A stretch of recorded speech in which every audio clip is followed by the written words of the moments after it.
Fala galerinha do xadrez, tudo beleza? Hoje eu trago pra vocês uma partida, galera, com um contexto absolutamente espetacular. Estamos em Salônica, na Grécia, novembro de 1988, Olimpíada de Xadrez. E antes de qualquer lance, deixa eu te situar no que estava acontecendo naquele salão, porque é coisa de cinema. De um lado do tabuleiro, Florin Georgiou, o primeiro grande mestre da história da Romênia. E esse nome talvez não te diga nada hoje, mas presta atenção nisso. Em 1966, na Olimpíada de Havana, esse homem fez o que quase ninguém no planeta conseguiu fazer. Ele venceu Bobby Fischer. Partida clássica, sem choro. O Georgiou carregou pelo resto da vida essa fama. O matador de Fischer. De outro lado, Garry Kasparov, 25 anos de idade, campeão mundial, número 1 do ranking, com uma distância absurda para o resto do mundo. O cara estava simplesmente no auge da força dele. 2 anos depois, ele se tornaria o primeiro jogador da história a cruzar a barreira dos 2.800 de rating. Em 1988, enfrentar o Kasparov de pretas, galerinha. Enfrentar o Kasparov em qualquer cor já era um pesadelo. Mas dar as pretas pra ele numa Índia do Rei, isso era assinar a própria sentença. O Garry Kasparov era especialista na defesa da Índia do Rei, ninguém ganhava. O Kasparov de pretas ganhava de todo mundo.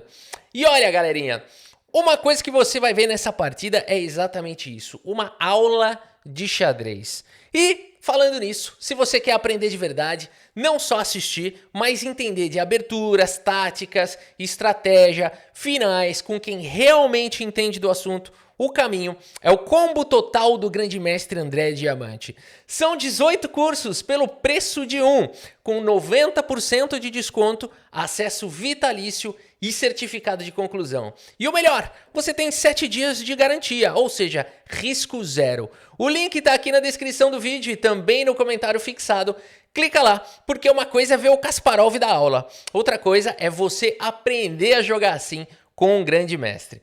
Mas voltando para Salônica, o time que a União Soviética levou para essa Olimpíada, olha, muita gente considera o time olímpico mais forte de todos os tempos. Kasparov e Karpov, os dois maiores rivais da história do xadrez, que tinham acabado de disputar 4 matches pelo título mundial, jogando juntos no mesmo time, defendendo a mesma bandeira. Mas Yusupov e o Beliavsky e o Elvest. E um garoto ucraniano chamado, alguém já deve ter ouvido falar dele, Vassily Ivanchuk, que estava começando a assustar o mundo. E não para por aí. No mesmo torneio, no feminino, tinha uma família húngara que estava fazendo história. As irmãs Polgar, com uma Judite de apenas 12 anos, que quebraram décadas de hegemonia soviética e levaram o ouro, galera. Ou seja, naquele salão em Salônica, o xadrez do passado e o xadrez do futuro estavam se cruzando ao vivo. E é nesse cenário que o veterano romeno, o matador de Fischer, senta na frente do ogro de Baku e resolve enfrentar de peito aberto a arma mais temida do repertório do Kasparov, a Índia do Rei. O que acontece a partir daí é uma aula. Uma demolição temática, daquelas que terminam com um sacrifício que você vai levantar da cadeira. Então, bora pro tabuleiro e vamos... Florinha, que Georgiou tem as peças brancas e abre com peão dama. Garry Kasparov vem com cavalo em F6, C4, luta pelo centro, G6, vai fazendo a formação da Índia do Rei. Cavalo vem para C3, bispo G7 e E4. Galera, Kasparov indo para sua principal arma com D6. Temos aqui o lance F3, olha aí a variante Samish da defesa Índia do Rei. E o Kasparov coloca o rei em segurança. Parece que o Kasparov foi generoso demais de permitir esse desenvolvimento todo aqui das brancas. Não é tão simples assim, porque depois de bispo E3, Kasparov segue com E5, diretamente atacando o centro. D5 tenta manter um controle maior de espaço, Kasparov já tenta quebrar esses peões com C6. E agora temos aqui dama em D2, alinhando nas casas escuras, preparando para o grande roque. E, quem sabe, uma tempestade de peões para cima do Garry Kasparov? Bom, a partida segue com peão toma, e depois de peão de C toma, Garry segue desenvolvendo outro cavalo, cavalo de bem D7. Florin também deixa flexível se ele vai para o grande roque ou não, com essa coluna C pode ser um pouco perigoso, portanto o cavalo de Gen E2 foi jogado. Kasparov segue com A6, dizendo o seguinte, não vai fazer o grande roque não. Cavalo C1 foi jogado, manobrando o cavalo para a ala da dama, trazendo mais um defensor, talvez dizendo que vai sim para o Grand Roque. E o Kasparov solta o lance temático da Índia do Rei, o lance cavalo H5, que sai da frente do peão de F e prepara o ataque. Quer dizer, e agora? O Florin tá na dúvida aqui para onde é que ele vai com o rei. Bispo D3 foi jogado e F5 foi rasgado de qualquer maneira.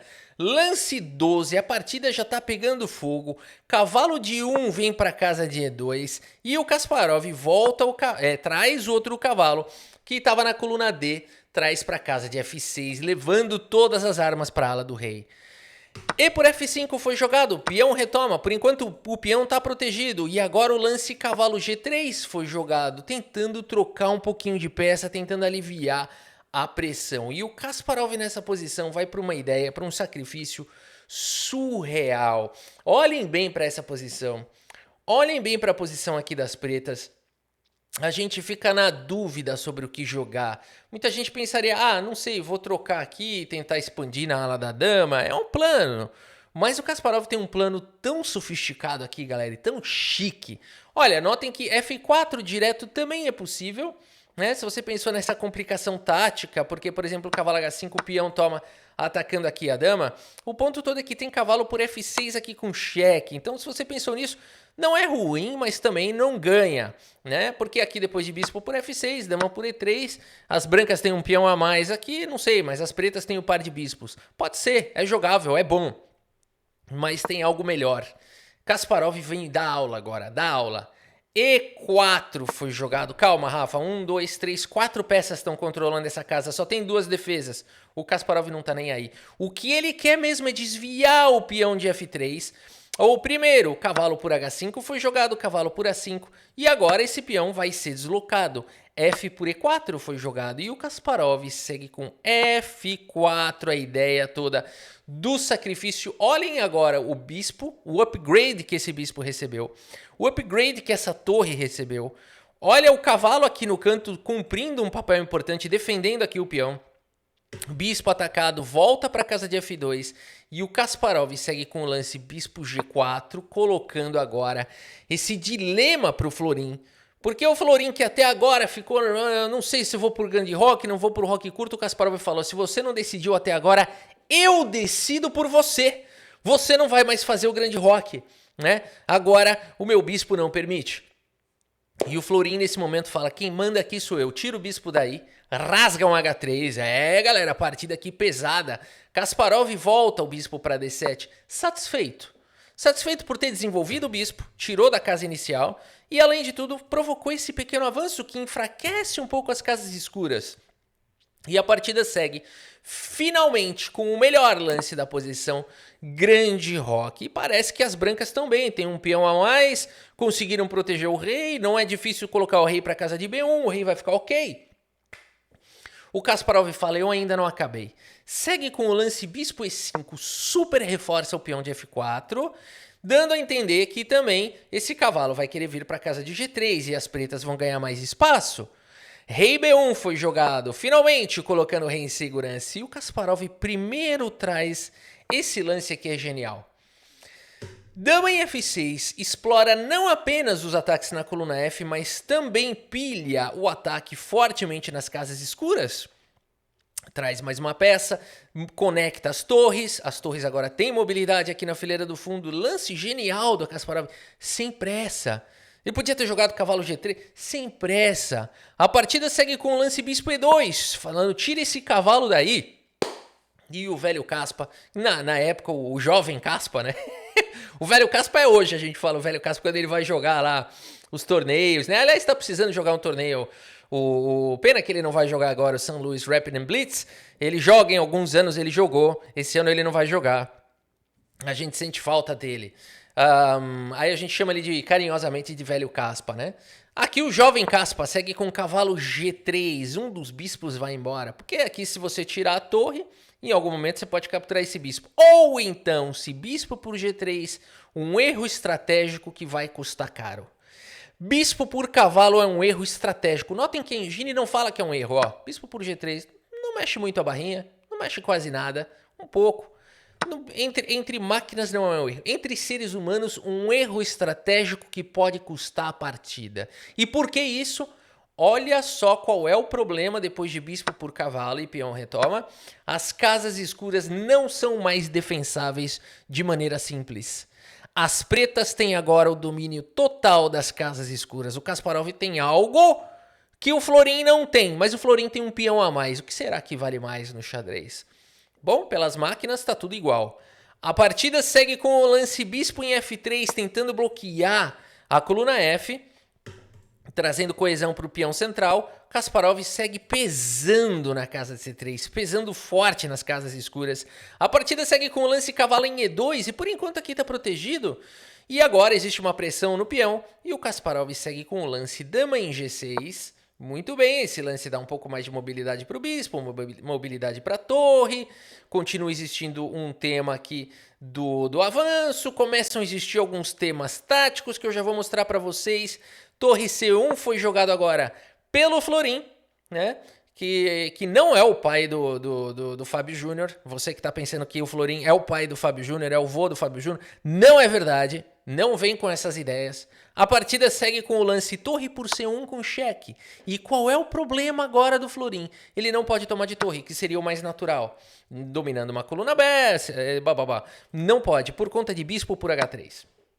Esse lance recupera o material imediatamente. E aqui se peão toma, torre toma. E as pretas têm um ataque fenomenal com um peão passado que vai ganhar a partida. Por isso a partida seguiu com dama por C1.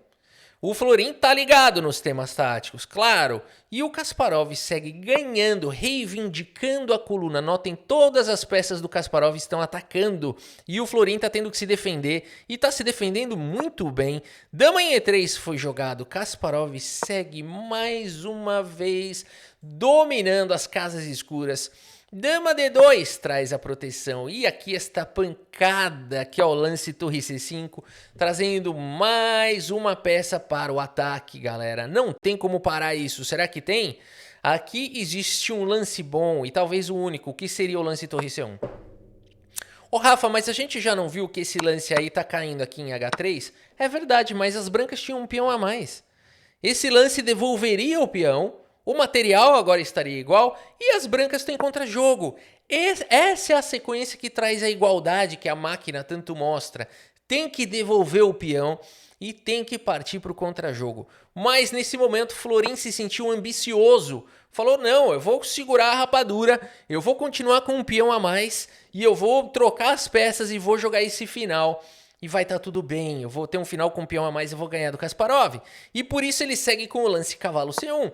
Um lance que parece bom.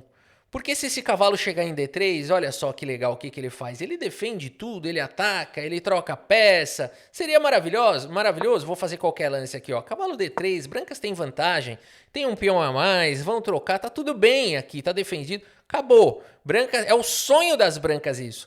Mas para que exista o sonho das brancas, primeiro tem que lidar com o pesadelo chamado Garry Kasparov, que segue com o lance bispo F4, o único lance que tenta castigar a posição. Florin segue com o lance dama B4, esboçando um contra-jogo, mas Kasparov fala, aqui não. Bispo B5 bloqueia a dama e dá mobilidade para um bispo que até então não estava brilhando, agora ele está brilhando. E o ataque continua forte. Existe um ataque em F, existe um ataque em B. Não tá fácil de segurar. A partida segue com o lance cavalo B3, um lance que parece aqui resolver. Quem sabe eu jogo dama D4 e eu troco as damas. Kasparov fala não. Segue com o lance bispo. Olha o que o Kasparov vai fazer aqui. Pessoal, pergunta sincera aqui. Dá pra você bater o olho nessa posição e falar assim, as brancas estão levando mate? Olha, a gente pode intuir que as pretas estão bem, mas que estão levando mate é um pouco abstrato ainda. O Kasparov vai transformar essa abstração no concreto agora. Bispo D3 com cheque. Joga o rei para casa de A1. Torre C2 ameaça mate. Agora tem que defender, Por isso, torre B1 foi jogado defendendo o mate, mas agora bispo E5, o combo nunca acaba. O combo é infinito, agora a pressão em B2 é enorme, o cavalo sai para casa de C1. Defendeu, atacou, parece que tudo foi resolvido.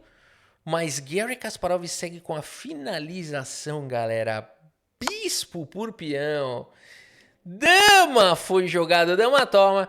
Dama toma, forçaria a captura, mas aí tá levando mate em 2 lances. E por isso nessa posição, Florin Georgiou, meus amigos, que até há pouco parecia que estava resistindo, abandona aqui a partida. Abandonou porque não dá mais, galera do céu, aqui é forçado a tomar, né? Uma possível continuação seria torre toma, e aí torre por, e aí tem que cobrir de torre, e torre por B1 entregaria checkmate, pessoal. Uma obra de arte de Garry Kasparov, uma aula, né, do Kasparov. Repara como a partida inteira conta uma história só, né? A gente tem o Garry Kasparov fazendo o ataque nas casas escuras, né? Então, ele abriu a diagonal com aquele lance avançando o peão, atacou nas casas escuras e depois finalizou com esse sacrifício, né? Então, quando a estratégia, a gente fala que quando a estratégia é boa, a tática aparece sozinha, né? E se você também quer aprender a construir partidas assim, o convite está feito. Combo total do grande mestre André Diamante, 18 cursos pelo preço de um. Link na descrição e no comentário fixado, tá bom? 7 dias de garantia, você não tem nada a perder. Deixa o like se você curtiu do vídeo, se inscreve no canal se você ainda não é inscrito e conta aqui nos comentários qual foi o lance que mais te impressionou nessa partida. 96,3% de precisão para Kasparov, 82% para Florin Georgiou. Espero que vocês tenham gostado aqui da partida e do vídeo.